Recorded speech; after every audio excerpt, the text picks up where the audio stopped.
You carry a biological tool everywhere you go, a mechanism so integrated into your daily life that you likely haven't noticed its output in years.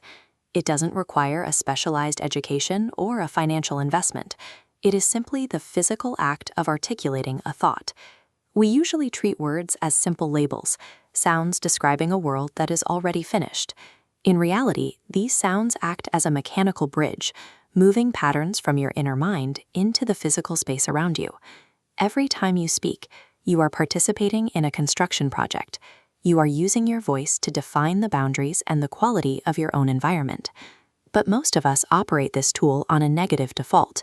We spend the day cataloging frustrations, highlighting every delay, and pointing out what is broken.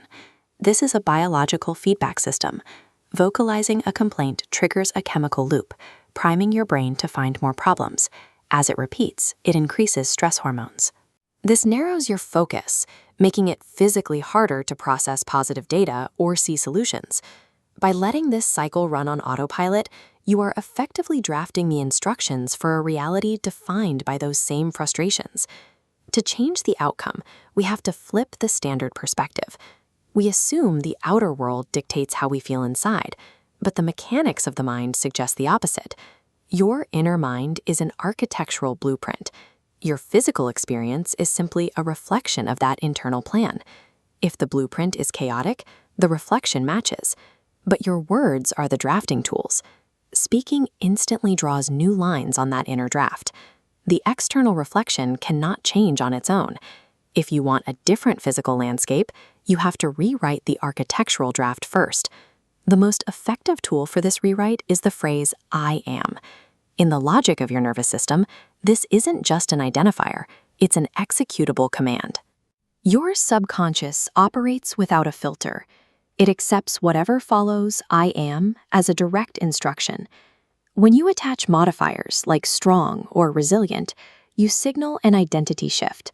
Your subconscious immediately prioritizes actions to prove this new identity is true.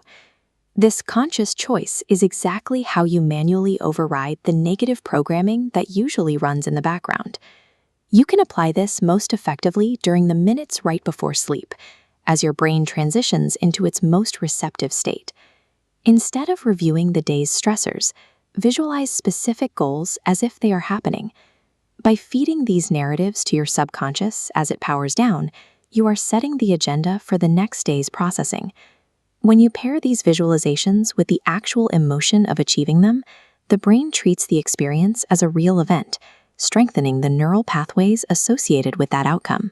Because your brain is now primed to look for evidence of this new blueprint, you begin noticing opportunities and resources that your old, stress-heavy loop would have filtered out. This linguistic shift does more than change your perspective. It initiates a measurable physical response.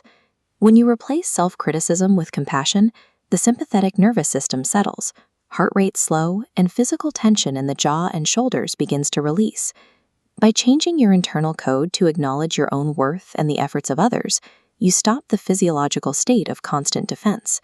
This allows emotional wounds to heal without the constant interference of stress. The physical body eventually aligns with the blueprint you have drafted in the mind. This leads to a state of internal alignment. When your mind and body are no longer fighting the same old loops, you gain a sense of stability that isn't shaken by external events. You stop reacting to the chaos of the world and instead maintain a steady, composed presence regardless of the environment. You hold the tools to redraw your world. By choosing your words with intent, you begin a new chapter defined by the miracles you choose to articulate. Your next word is the first line of that new draft.